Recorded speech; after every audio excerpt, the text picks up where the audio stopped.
Welcome to Tanakh Talk. I am your host, Wil'liam Hall, broadcasting to you live out of Kingsland, Texas, USA, with episode number 30. Can you believe it? Matthew chapter 26, part 2, the trial of Jesus, with Rabbi Michael Skobac from our colder than Texas, Canada. Rabbi, how are you tonight? Baruch Hashem, thank God. Good to be here. Oh, man, it's good to have you here, Rabbi. Good to have you here.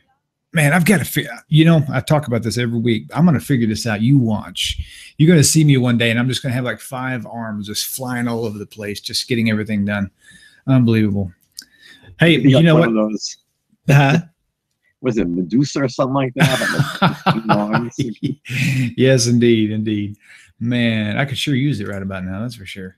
So anyway, it's been a good week for me. It's been a busy day today. We've covered a lot of good territory with did the Torah portion a few hours ago, and had some excellent Bible Q&A this morning. Man, it was just fantastic. And then next Sunday, we're actually going to kick off the Isaiah project with Rabbi Singer at 8 a.m. So we'll have at 8 o'clock, 11 o'clock, 3 p.m., and then 9:30.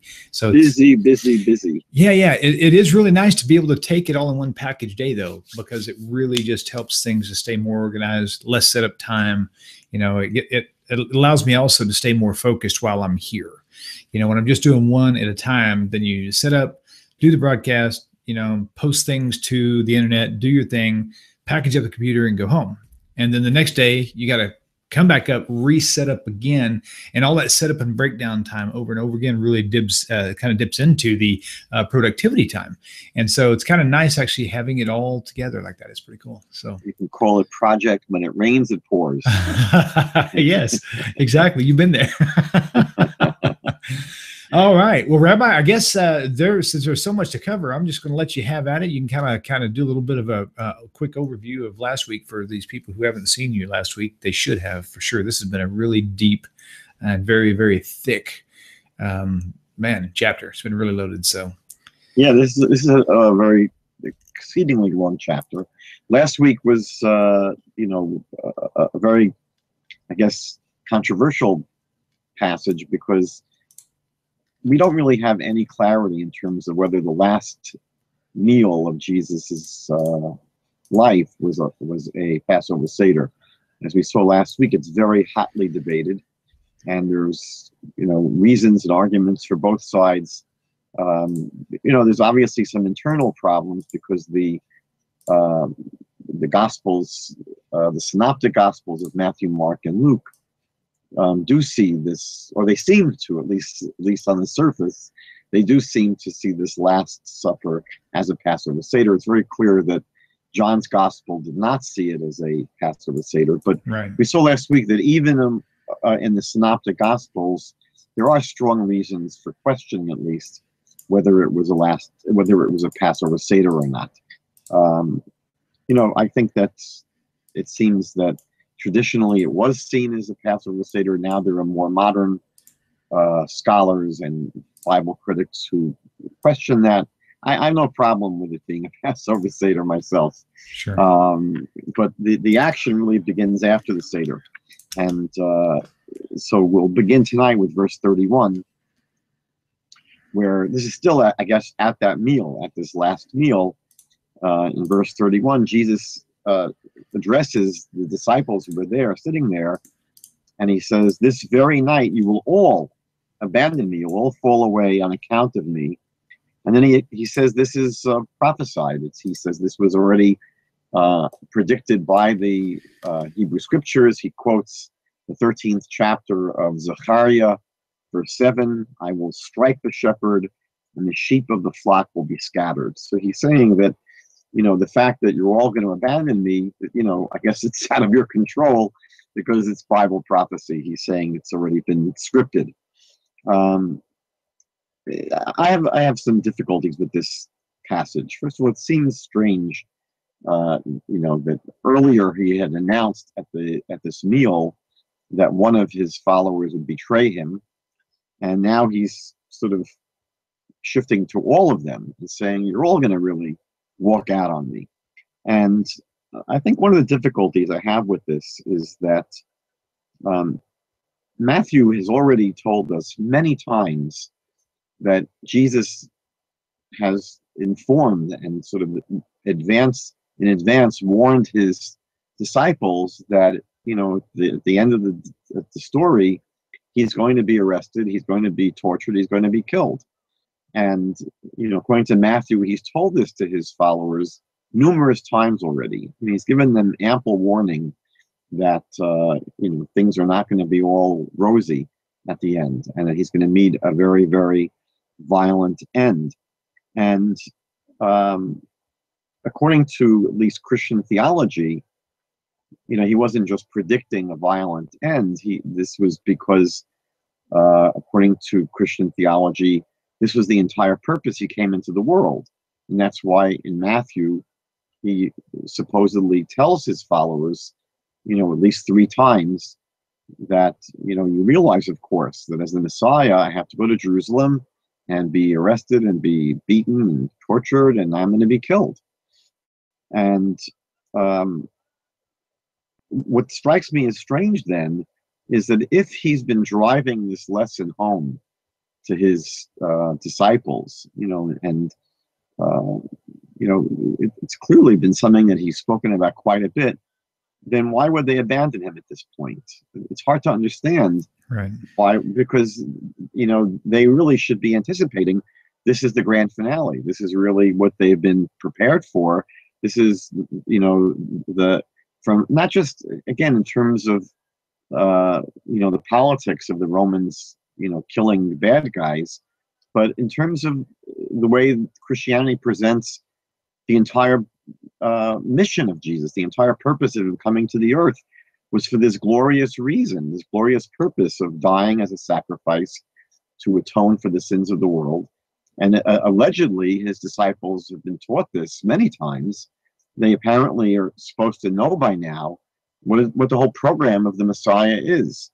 And it's hard to understand why now, at the very end, he's predicting that they're going to abandon him. Also, if, as Christianity alleges, and again, I want to just repeat that, we've said many times in the past programs that I really don't believe that Jesus did speak about his death in advance. I don't think he did predict that he was going to die, rather than succeed and fulfill the messianic promise of bringing about, a rectified world.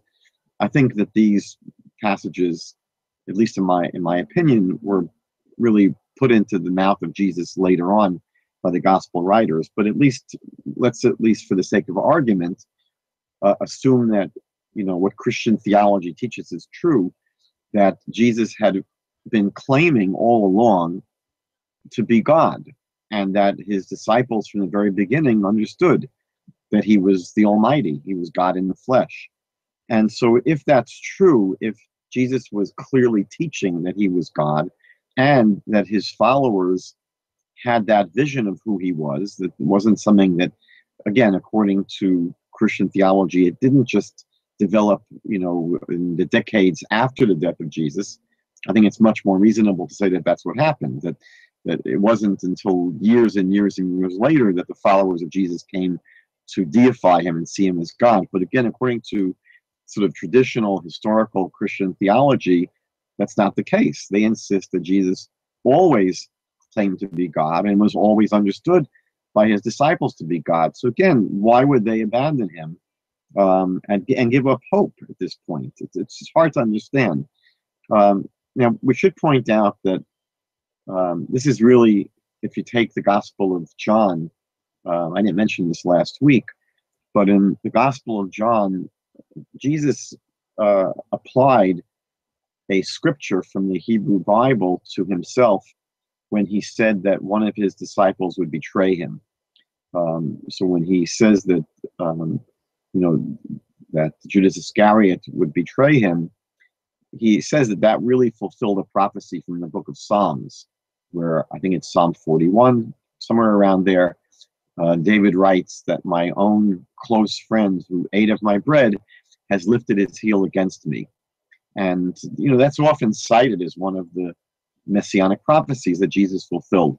There are numerous problems with that passage in Psalm. The simplest problem from a Christian perspective is that, the writer, the speaker in that psalm says several verses earlier, heal me, God, for I've sinned against you. So it's hard to understand from a Christian perspective how they could say that the same speaker who says that a close friend will betray him several verses earlier says that, he sinned against God. I don't think that Christians would envision Jesus as the person speaking there. But here, there's a second appeal, at least in the Gospels, by Jesus to a prophecy from the Hebrew Scriptures, and it's from Zechariah chapter 13, verse 7, which again says, I will strike the shepherd, and the sheep of the flock will be scattered. Now, it's pretty clear when you read this verse in Zechariah, and especially if you read the entire chapter from the beginning of chapter 13, and really going back to the previous chapters, the prophet Zechariah in the last chapters of the book is really speaking about the end times. The context is very clearly not speaking about something that takes place in the first century. The 12th chapter of Zechariah speaks about an end time war where all the nations of the world are going to come against Jerusalem to wage war against it. And the beginning of chapter 13 speaks about the killing and the wiping out of false prophets, which will take place, we know, only in the end times. We know that we're going to have false prophets and false religions all the way until the very end of time, until the Messianic age begins. So it's very clear that these chapters, and especially chapter 13 here in Zechariah, is speaking about the end times. And so it's clearly being misappropriated here by Jesus. It has nothing to do with things that took place in the first century. When you look at the context, it's not that easy to understand exactly who this is speaking about. When it says that I will strike the shepherd and the sheep of the flock will be scattered. I've seen some Christian commentaries at least point out that the context, if you look at the flow of the chapter, beginning with chapter 13, verse 1, the shepherd is not someone that's, a positive character. The shepherd in the earlier verses is the example of the false prophet that's killed, that's going to be, stabbed by his family. So the shepherd here in the 13th chapter really is not a symbol of the Messiah or someone that's a true prophet of God. Right. It's according to some referring to false prophets or a false prophet who is going to meet his end. Or traditional Jewish commentaries see this verse in particular, verse 7 of the prophet. Okay. Am I late for dinner? I apologize. I forgot to turn my phone down. So traditional Jewish commentaries to this verse in Zechariah see it really as speaking about, God speaks about the shepherd here. It's not a good shepherd. It's the nations of the world or some nations of the world that, had been basically given the role by God of ruling over the nation of Israel. We know that part of the history of the Jewish people is that before their final redemption, they're going to be in exile and they're going to be persecuted. And there are reasons for that persecution. Part of it is that, as the prophets say, the Jewish people needed to be punished and purified of their sins. And they had to be going through that rectification, that process of purification, before the final redemption could take place. So God gave these nations of the world a role to play, to, in many cases, rule over the Jewish people or even persecute the Jewish people. What God says in the first chapter of Zechariah is that he's very angry at the nations of the world who had a role to play in chastising Israel, but God accuses them of going way too far. They got overly excited with this, responsibility. And instead of just chastising the Jewish people, they They launched genocidal wars against the Jewish people. But according to most traditional Jewish commentaries, this shepherd and the scattering of the shepherd's flock are really speaking about the end times when the nations of the world will finally be brought to justice by God for all of their inappropriate treatment of the Jewish people. But it's certainly a passage which is not speaking about anything taking place in the first century. Verse 32, back to Matthew, Jesus again allegedly says that after, so he's spoken about being smitten, right? That he says that this is speaking about himself, that God's going to strike the shepherd. And Jesus applies this scattering of the sheep to the scattering of his disciples. But then he says in verse 32, but after I have risen, I will go ahead of you into the Galilee. Now again, I don't think that Jesus spoke in advance about his impending death. I don't think he was telling his disciples that he was supposed to die. And I don't think, all the more so, that he was telling them at this point that he was going to be resurrected from the dead. I don't think he was anticipating that he was going to die. I think his death came as a huge shock to him, and especially to his disciples. We see that later in the gospel accounts. They weren't expecting it. It was a tremendous shock, a tremendous disappointment.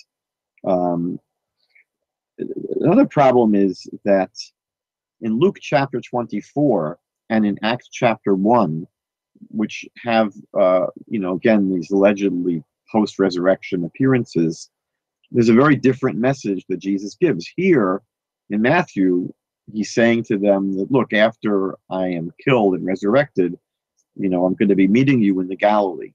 But in Luke and in Acts, Jesus specifically tells his disciples, don't go to the Galilee, stay here in Jerusalem. So there's a bit of a mixed message. Again, I don't think this is a huge, difficult thing to understand. I don't believe that any of this was really said.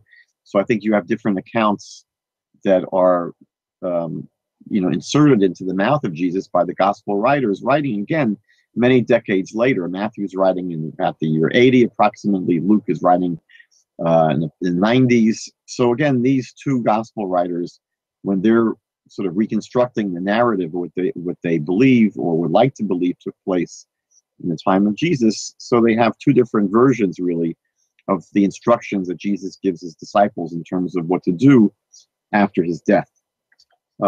In verses 33 to 34, Peter replies at this point, because again, Jesus just gave them this very upsetting prediction that they're all going to abandon him.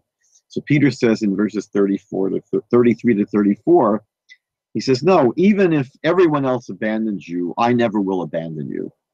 And Jesus answers Peter and says, no, this very night before the rooster crows, you'll disown me 3 times. This is told a little bit differently in the Gospel of Mark, chapter 14, verse 30, where it speaks about Peter abandoning Jesus 3 times before the rooster crows twice. Matthew doesn't speak about the rooster crowing twice. But again, it's a strange interchange. I mean, it even sounds bizarre that Jesus predicts that all his followers will abandon him. Peter, protests and says, no way, even if they all abandon you, I'll never abandon you. And Jesus says, no, you'll do it 3 times. And we'll see later on that the story, it seems very wooden to have sort of contrived this story where, yes, it's indeed, that's exactly what happens, that Peter is made to deny Jesus 3 times. It's a very awkward, as far as I can see, reading or story that's told. In verse 36, the gospel writer Matthew here describes how they finally finish the meal. They leave the room they had been dining together, and they leave that place and they go to a place called Gethsemane. It's not really clear the meaning of the name of this place. Some have suggested that it's from the term Gat Shamni. It may have been a place that was called Gat Shamni, and the way it's said in English would be Gethsemane. Gat Shamni is got as a vat, and shemen is oil. So it may have been a place where there was vats of oil, or That's there what was I was hay. thinking too. Yeah. Yeah, that may just be the association between this place where they went and vats of oil for some purpose, storage purposes. And in verse 37 to 38, Matthew describes Jesus as beginning to be very sorrowful and troubled. And he tells Peter and two of the sons of Zebedee to come with him, and he begins to pray. And he says that my soul is overwhelmed with sorrow to the point of death. So here, this is, again, apparently Jesus knows what's about to happen. He's got a premonition. And the Matthew tells us that he begins to be very sorrowful and troubled, and he expresses it. He's overwhelmed with sorrow to the point of death. Now, again, the question could be asked, why is he so sad? What is he so upset about at this point? Again, according to Christian theology, the entire purpose, the entire reason that Jesus came to this world was to die, allegedly, as a sacrifice to atone for the sins of the world. Right. So what is so upsetting to him? He sort of would know this is exactly what is supposed to happen. And, he seems to be disturbed at the prospect that he's going to have to die at this point. The other thing is that aside from the fact that it's almost a denial or repudiation of what was supposedly his whole purpose for coming to this world, it's not the way great people in Jewish tradition have faced danger and imminent death. We know, for example, David is a great example, that faced tremendous danger and threats his entire life. So many people were coming after him to kill him, and yet he always expresses his trust in God and his, even his joy in his sense of feeling close to God. He's in the very famous psalm, which we all know, Psalm 23, verse 4, David says, even though I walk through the valley of the shadow of death, I will fear no evil. He doesn't express being troubled or sorrowed or scared. He says, because you're with me. He knows that since God is with him, he's able to go through even the most trying and frightening kind of circumstances with great equanimity. We know that in the book of Daniel, his three friends, Zechariah, Hananiah, Azariah, and Mishael, sometimes are called Shadrach, Meshach, and Abednego, but their names are Hananiah, Mishael, and Azariah. So we know that they refuse to bow down to the king's statue, and the king says they're going to be thrown into a fiery furnace. And yet, in the book of Daniel, chapter 3, verses 16 to 18, they say no, that they're not afraid, that the God who we serve is able to deliver us from the fiery furnace, and he'll deliver us from your hand as well, they say to the king. So we see throughout Jewish history that great people who were facing imminent death did not get all bent out of shape. They didn't,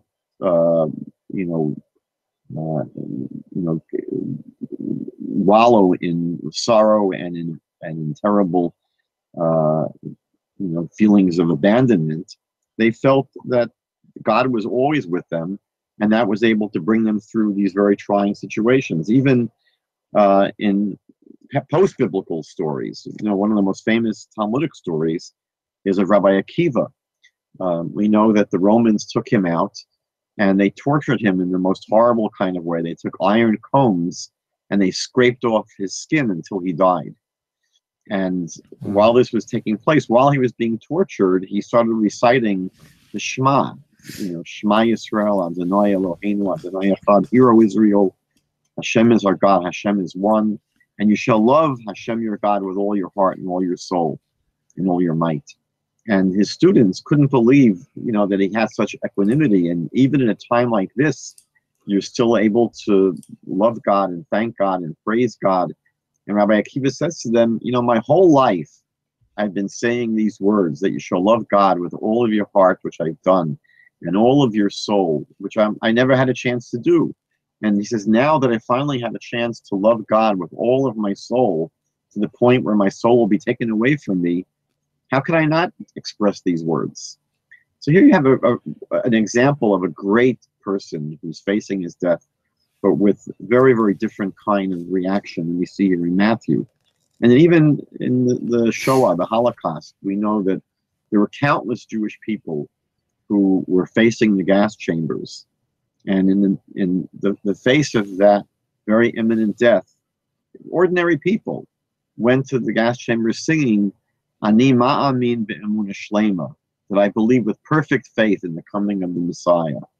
And that's how they went to their deaths, with expressing tremendous faith, that even that they have the sword that's literally at their neck, they express their faith that ultimately, if not now, then very soon things are going to work out and the world's going to be redeemed. Right. So I just find these verses troubling.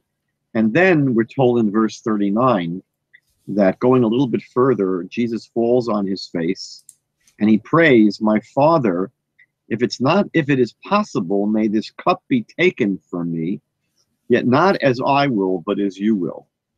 He basically prays that somehow this experience is one he won't have to go through. And he repeats the same prayer, we're told, 2 more times in verse 42 and 44. He basically prays 3 times for this cup to be removed. And again, the question, needs to be asked, why would Jesus beg for the cup to be removed? Right. Wasn't this the whole purpose he came to this earth? He came, according to Christian theology, came to this world in order to die as a sacrifice. That through his shed blood, human beings should have the ability to be atoned for their sins. Their sins should be forgiven. They should be able to reestablish fellowship with God. This is exactly why he allegedly came to the world. Why ask at this point that the cup be taken away from him? And he says, not as I will, but as your will. I mean, clearly, he's differentiating here between his will and the will of his Father in heaven. This doesn't really sit well with Trinitarians who insist that the Father, Son, and Holy Spirit are of one substance, one being. The Father and the Son and the Spirit should all have the same will. Here there seems to be a differentiation between the will of Jesus, who would rather have the cup taken away, but he acknowledges that God's will may be different. Yeah, that's a good point. Now in Isaiah chapter 53, according to the way Christians read this famous chapter, they say that was describing the suffering servant of God who comes to take away the sins of the world through his vicarious suffering. So we would imagine that Jesus would have known this chapter of Isaiah. And, again, if he understands Isaiah 53 from a Christian perspective, he should know that if he's the Messiah, then this is the whole purpose he came to this world. So the request that God remove this cup from him doesn't seem to line up with the Christian understanding of Isaiah 53. And even more so, chapter 53 in Isaiah verse 7 says that the servant did not open his mouth. Like a lamb that is led to the slaughter, he did not open his mouth. It seems that, throughout the last chapters in Matthew, and we'll see the other Gospels as well, Jesus is not silent in the face of his impending death. We see here that he's pleading to have the cup removed.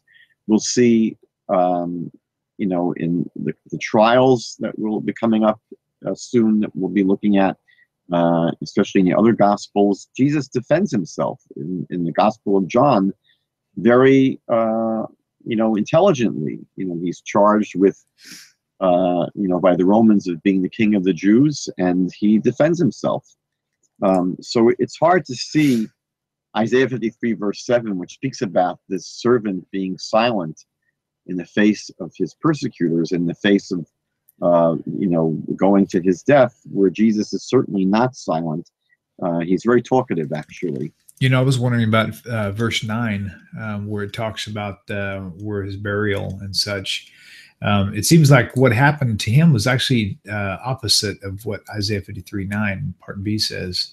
It says for he, let's see, 53a. Okay, there it is. Yeah, it does get split. It gets flipped there. Yeah, it says because he had, no, I'm sorry, part A, 53:9a. It says, and he made his grave with the wicked and with the rich in his death. But just the opposite really happened. I mean, in his death, he was hung with two thieves, and then his grave was actually in a rich man's tomb. So am I looking too much into that, or that's been pointed out? It's a good observation. Yeah. I mean, I think that, if we were going to do, analysis of Isaiah 53, we'll see that, there are dozens of fractures between the Christian reading and the way Isaiah actually presents himself. Right, right. Now, I guess the dramatic conclusion of this chapter in Matthew is the arrest of Jesus. So in verses 47 to 49, he's been praying in the garden, but finally Judas Iscariot shows up with a large mob of people armed with swords and clubs. And we're told that Judas Iscariot had a prearranged sign he made with these people so that he can identify Jesus, and he would do that by kissing Jesus. Now, it seems to me that this is very artificial. I mean, why would Judas Iscariot need to identify Jesus by kissing him? The last few days in Passion Week, prior few days, Jesus has been very public. In chapter 21 of Matthew, verses 9 to 10, he comes riding into Jerusalem, where Matthew says that there were huge crowds that were greeting him, Hosanna, the Son of David. They were greeting him as the Jewish king. And it's impossible to imagine that the Romans were not seeing this, that there was no one that saw this, entry, the entrance of Jesus into Jerusalem. By the way, not just by himself. We're told that he came with his followers. And so, it's almost like a royal procession where the crowds are welcoming him as the King of Israel. And then he comes into the temple, and he causes a whole ruckus in the temple. He turns over the tables, and he whips people, and he throws out the money changers. I mean, he creates a near riot in the temple. So it's impossible to really understand why, first of all, the Romans didn't grab him much earlier. I was thinking the same thing. Right. Yeah. I mean, look, all you need to do is to go back to Matthew chapter 2, where we see that Herod, only hears about, the infant baby who will one day be the king of the Jews. And he is so potential threat in the bud that we're told that Herod goes and kills every Jewish baby boy under the age of 2 in the city of Bethlehem and all the surrounding cities. He took the potential arrival of a Jewish Messiah very seriously. Now, here it's not, an infant. Here it's not a little baby in diapers. Here there's a grown man who's 30 years old, that he has, a whole group of followers coming into Jerusalem, Passover time. I mentioned last week, the Romans were very, very skittish during the holidays in general, but especially at Passover time, which was always seen by the Jewish people as a time when they would be redeemed by the Messiah. And, the Romans would triple and quadruple their guards in the holy city of Jerusalem because they were very suspicious that the Jews would start a revolt, that someone was going to proclaim himself king. That's exactly what happens here. And yet the Romans ignore it. The Romans don't seem to be bothered. So the whole idea of Judas having to kiss Jesus seems to be very artificial, because I would imagine that they knew exactly who Jesus was at this point. In verses 51 to 52, this doesn't take place so simply. We're told that one of Jesus' companions draws his sword and strikes the servant of the high priest, cutting off his ear. And Jesus says, "Put away your sword, put it back in its place, for all who draw the sword will die by the sword." Now, one of the reasons that I find this peculiar is that we know that prior to coming into Jerusalem, Jesus told all his disciples that they need to acquire a sword. Right. And he says, if you don't have a sword, then you have to even sell your garment to go buy a sword. We see that in Luke chapter 22, verse 36. So if Jesus was telling his followers to arm themselves as they're coming into Jerusalem, it's hard to imagine that, this was just, a demonstration of being a pacifist. If you really don't believe in using swords, you don't tell your followers to go buy swords. It's very interesting how, especially in some of the other gospels, Jesus goes to great lengths to protest and tell the Romans, my kingdom is not of this world. Mm-hmm. Because if it was, then my disciples would fight for me. And that's exactly what you see happening here. One of his followers sees that this is a time to step into the breach and to defend Jesus. So the whole story is a bit bizarre in that Jesus himself had told them to arm themselves, and now for some reason Jesus tells them to put away their swords, because if you draw your sword, if you live by your sword, you'll die by the sword. But the real crux of the story here is when Jesus is brought before the Sanhedrin. Again, I'll try to show that this is not easy to take at face value that he ever appeared before the Sanhedrin. But let's look at verse 59, where it says that the people that held him on trial here were looking for false evidence so they could put him to death. And again, I've mentioned in the past episodes that Jesus never did anything that would have gotten him into so much trouble. There was no reason why anyone would have sought to kill Jesus. But here it's saying that they were trying to find false evidence so they could put him to death. And then it says they couldn't find any false witnesses, though many false witnesses came forward. Now, I think that what it's saying is that even though many false witnesses came forward, that they couldn't use any of them, possibly because the stories didn't corroborate properly. Right. But what I find really strange about this is that this clearly, what's taking place at this trial, let's say it is before the Sanhedrin, it's clearly a very hastily called trial. This is not something that's been planned for weeks in advance. This is something that just takes place sort of ad hoc, and they're putting this trial together very quickly. So how is it that all these false witnesses are coming forward? They obviously had not put advertisements in the newspapers and on the radio, PSAs, asking to have false witnesses come forward. There weren't emails or instant messaging or, texting or Facebook messaging back then. Right. So it's hard to understand how this happens where it's already nighttime. Most people are asleep already. And or they're still at their Passover Seder. And, what are all these false witnesses showing up? I mean, it just sounds to me very suspicious.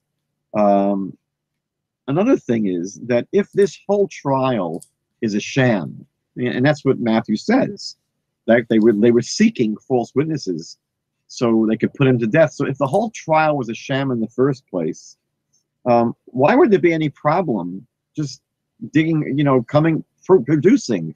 The Sanhedrin could have just simply appointed two people to be false witnesses, tell them exactly what to say, and then no problem. Right. So the whole story, again, from the way I'm reading it, just doesn't have the ring of truth to it. It sounds very contrived.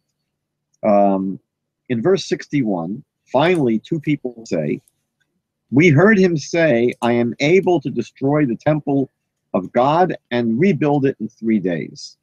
And apparently, that does it. That does the trick.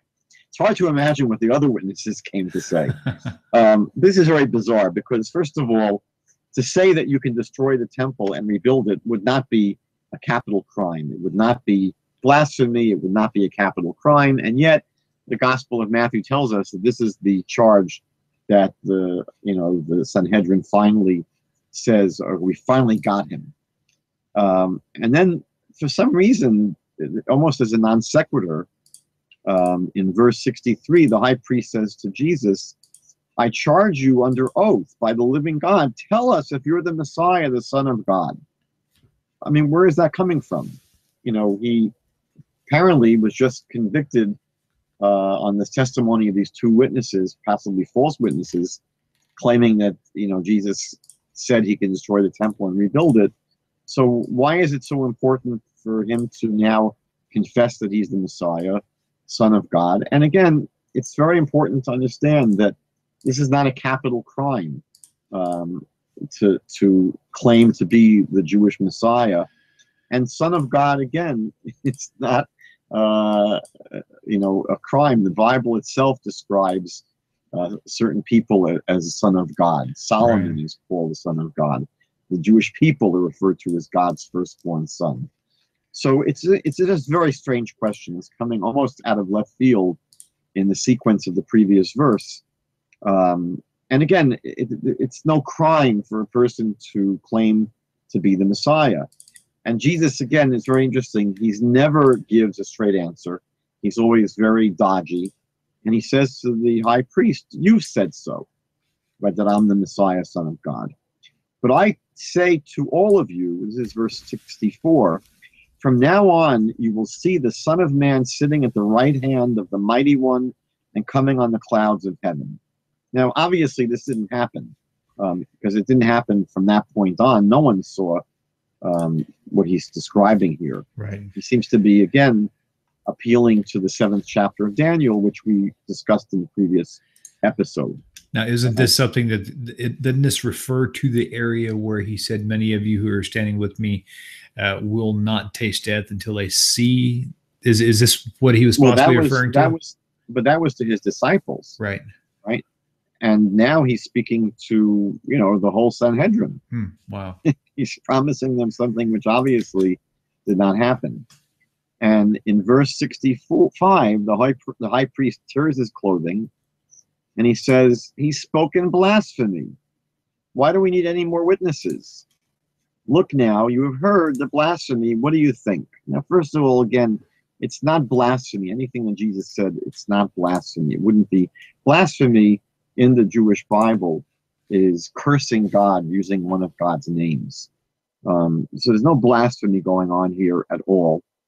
And it's very interesting that if it would be anything, you know, if you were to read this story in a rabbinic context, it wouldn't be blasphemy or idolatry, but it would be considered just lunacy, meaning that for a person to claim to be someone who is going to appear on the clouds and, you know, sit at the right hand of God and destroy the temple and build a temple, you would just look at such a person and say they're pretty loopy.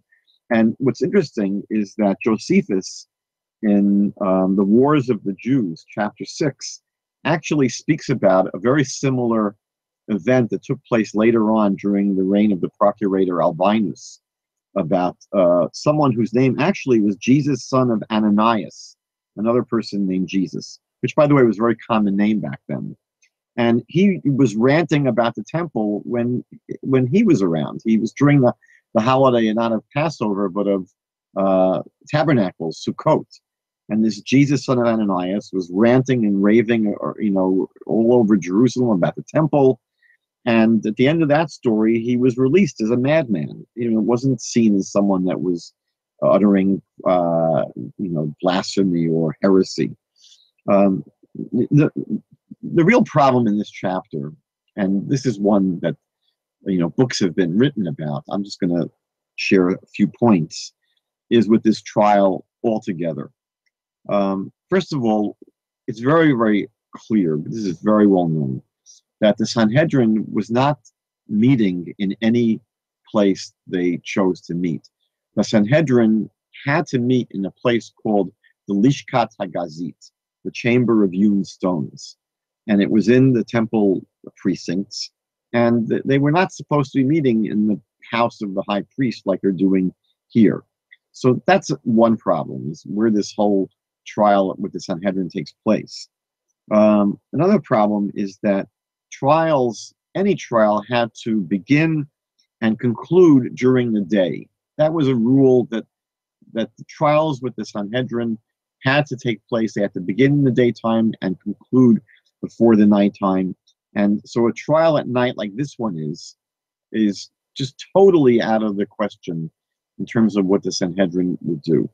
Thirdly, trials never took place on the Sabbath or on Jewish holidays. And according to the Synoptic Gospels, this is in the middle of Passover. Even according to John, they would not be having trials on the eve of Passover. So the entire timing of a trial here is also really out of the question and absurd. And finally, Jewish law forbids convicting someone by their own confession. In order to convict someone of a crime, especially a capital crime, needed to have two witnesses, not just witnesses that witnessed the crime. They actually had to warn the offender before the crime was committed that what you're about to do would be a capital crime, and the person had to say, I don't care, I'm doing it anyway. And then they had to witness the person doing the crime. And what's interesting is that in the Gospel of Mark, chapter 14, verses 59 and 63, we're told that the Sanhedrin dismissed all the witnesses, that there was no conviction of Jesus based upon any testimony of witnesses. It was all as a result of his confession, alleged confession. So these are 4 reasons, and there are many others, why the entire story here doesn't have the ring of truth. And I think, the rest of the chapter, I don't have much to say, where Peter, to me, it's one of the most bizarre parts of the New Testament, where it has this, to me, very wooden and almost artificial story of Peter denying Jesus these 3 times in fulfillment of what Jesus had earlier predicted. When I read this story, I don't normally associate with the Jesus seminar people, but when I read this chapter, I'm very inclined to say that very little of it probably is historical. There very well may have been a Passover Seder with his disciples, but so much of the story doesn't ring true. It's hard to believe that Jesus actually told them that, the bread they eat is his body and the wine they drink is his blood. Especially knowing that they're Jews. I mean, that they understand a lot of the Judaism stuff. I mean, it's like forbidden. I mean, it's strictly forbidden. I mean, it's almost like a taboo, not just a prohibition, but the consumption of blood is just so against the grain from the Jewish. That's why all of these ridiculous blood libels, where Jews were accused in Christian countries and now in Arab countries of kidnapping children and killing them and using their blood for our Passover matzahs. It's just so absurd. Right. That in Jewish dietary laws, 1 drop of blood will make something unkosher. But to use blood as the main ingredient in our holy festivals, it's absurd. It shows it shows 2 things to me. It shows, number one, there's no understanding of the Jewish sensibilities and sensitivities, and it shows something else to me. There's an old saying, when you point your finger at someone, you have 3 pointing back at yourself. Sure. And I think that throughout Jewish history, when Jews were accused of doing certain things, it was only because the accusers, this was very, for them, familiar. These are the kind of things that they were doing, very easily. It wasn't absurd for the accusers to think about doing these things or doing these things. But so much of this story here just doesn't ring true. I mean, the possibility of a Passover Seder is clearly possible. I'm not married to the idea. Certainly the people who raise questions about this being a Seder have good points, but I have no problem myself seeing this as a Passover Seder. But almost nothing else in the chapter, to me, really rings historical. Right. So God willing, next week we'll pick up with chapter 27. That sounds like a good plan to me. It's been a good, long and rich chapter for sure. So hopefully it's enough that people will begin to take note of these indifferences, or the differences, shall I say, and let it make some decisions for them. So, Rabbi, it's been a pleasure as always. Can't wait to. God bless. Thank you. Can't wait to see you next week. Shalom, everybody. Same time, same place next week. Find Rabbi Skobac at his website. Follow him along on YouTube. Same here. We'll talk to you later. Bye. Shalom, shalom. אני אתה אתם תמיד תמיד כולם ביחד, חשוב מכל חשוב והכרחי להיות ביחד. איפוק זו העוצמה, ויתור זו הגדולה, השאיפה והכמיהה